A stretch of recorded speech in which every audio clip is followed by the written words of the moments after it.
why would you fuck up a whole possible year's worth of hard work and progress for 1 week's worth of celebration? Because you know what? Come the first Monday of the year, you're going to be disgusted with yourself.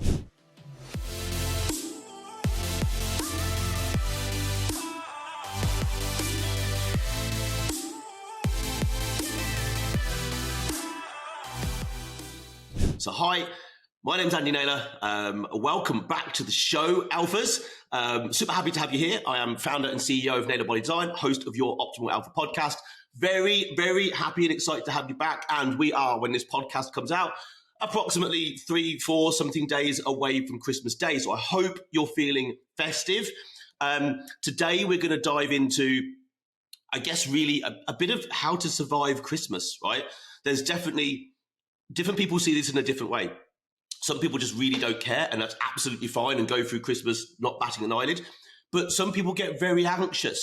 They get very concerned. They actually get very worried about what's going to happen over Christmas and how they deal with things. And some people are definitely on either side of that. So we're going to delve into that. Just before we do, I want to give a shout out to Stu Potts79. He has dropped us a 5-star review with the simple line, great review and insight into the world of fitness. Stu Potts, I appreciate you, my man. Thank you so much for being super alpha and taking the time to give us a review. Please do give us a 5-star review, drop us a comment, and if I see it, I will of course give you a shout out. So, right, let's get into the weeds of things. So Christmas, it's a few days away, and you've probably already maybe gone through, I don't know, maybe a couple of work stews, get-togethers, maybe even some family events and things like that. Maybe you've already started to notice things beginning to unravel a little bit. And maybe you've already given up on the rest of the year, right? Maybe you've been able to keep a really good handle on things. Maybe you're really strict. I don't know who you are and what your particular circumstances are, but I know most people generally struggle a little bit. So what we're going to go through today is the common mistakes, I guess, that we see people make around Christmas and holidays in general, in terms of what they do, what they don't do. The issues those mistakes can cause, and then what could be a smarter approach to allow us to get through a festive season, a holiday, a get-together, and still feel like we're able to tick the box of making progress, but still enjoying whatever that event might be. So let's dive into these. So the common mistakes, the common Christmas and holiday mistakes. So look, of course, it's natural to want to celebrate. Christmas and holiday seasons are still a really important time for most people, depending on where in the year that might be for you in your particular holiday season or whatever that is, right? But they're still quite important. And there's absolutely nothing wrong with wanting to celebrate it. There should be no guilt around wanting to celebrate what ultimately could be a religious, could be a family get-together. It's just something that generally should be a good thing. It's quite often, families, they get together. Obviously, of course, that can be stressful as well. But what tends to happen is the get-together is really normally only, a day or two, or maybe a bit longer than that. But people tend to throw away the whole of December, pretty much.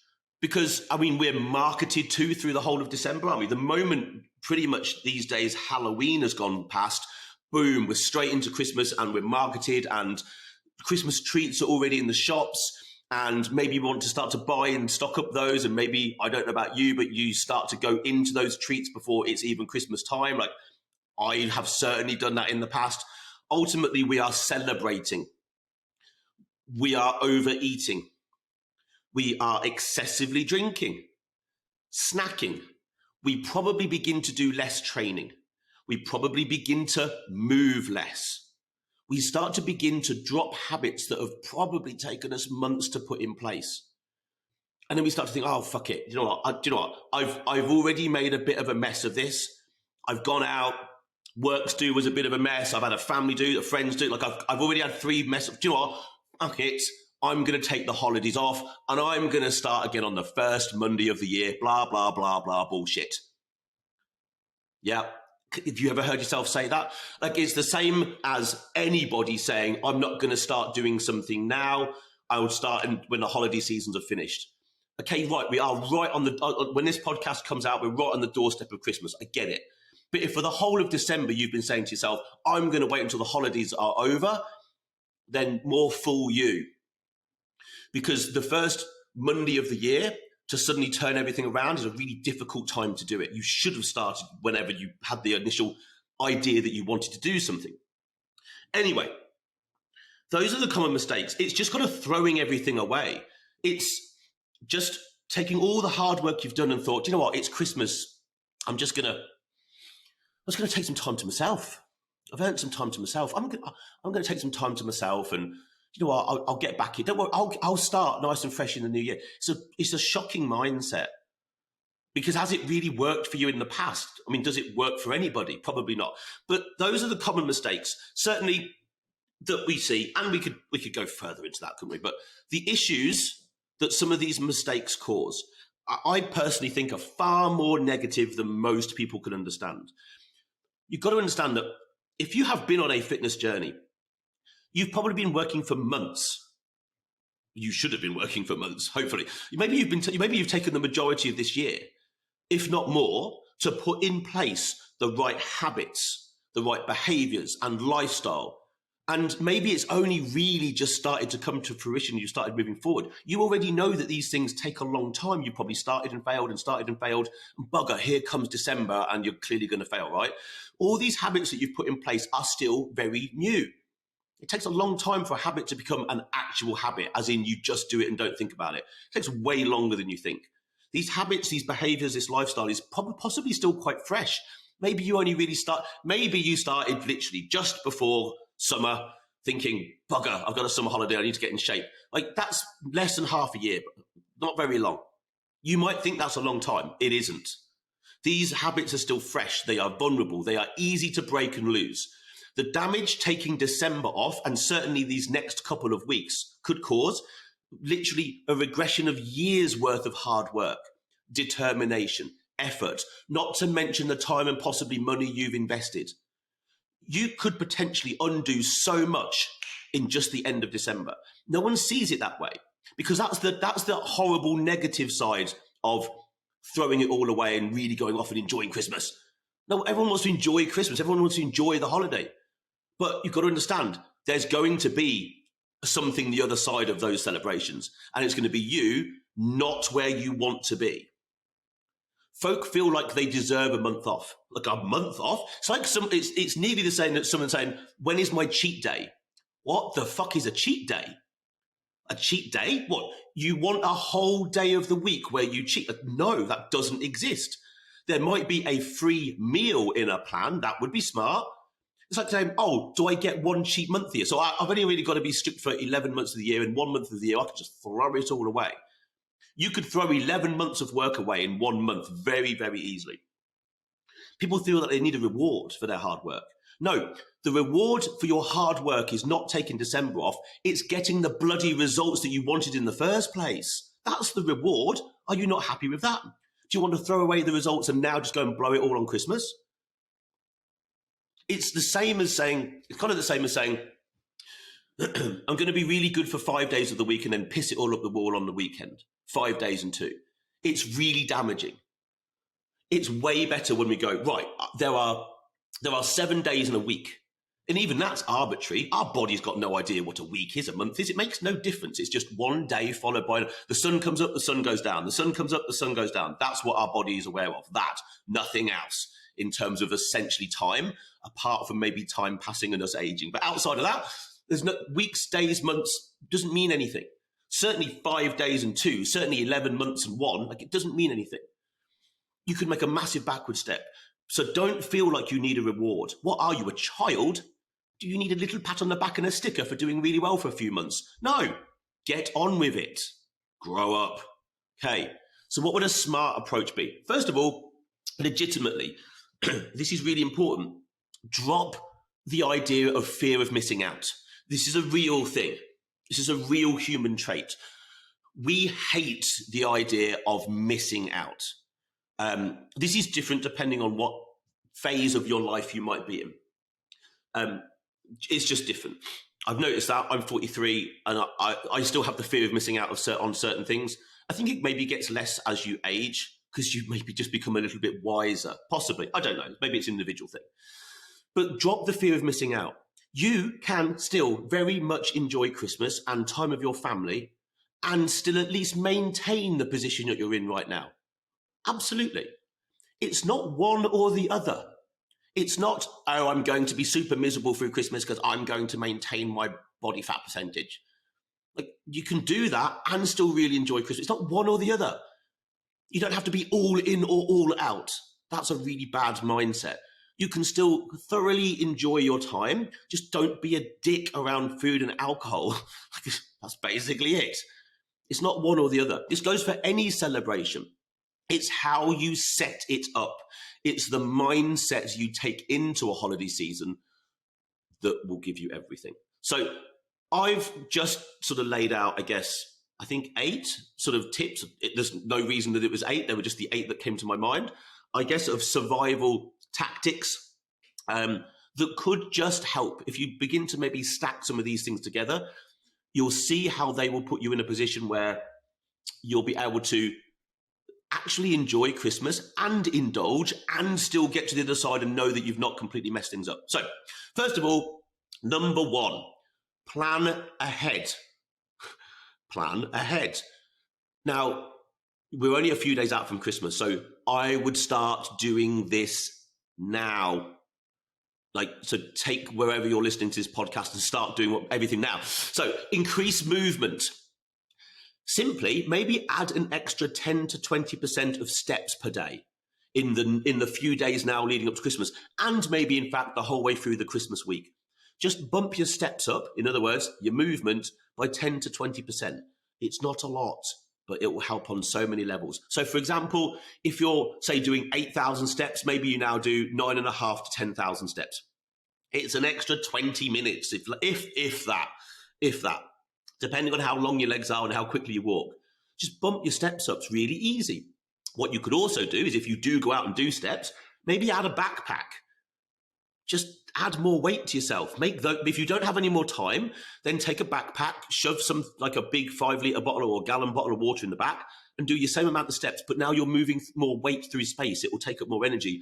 You'll just create a little bit more calorie expenditure, right? While talking about calories, in also planning ahead, drop your calories by maybe 10 to 20%. So let's say, for example, you eat 2,500 calories a day. Drop them down by 10 to 20%. Create a calorie credit. Create a calorie credit. So you go into Christmas Day with a wallet full of calories that you've not used that you can spend on Christmas Day and not give a shit about it. Happy days, right? But it's easy. All you've just done is increase expenditure a little bit, decrease the incoming calories. You've suddenly maybe given yourself maybe 2,000 calories that you would have ate anyway, that you can now eat on Christmas Day and not even give a crap about it.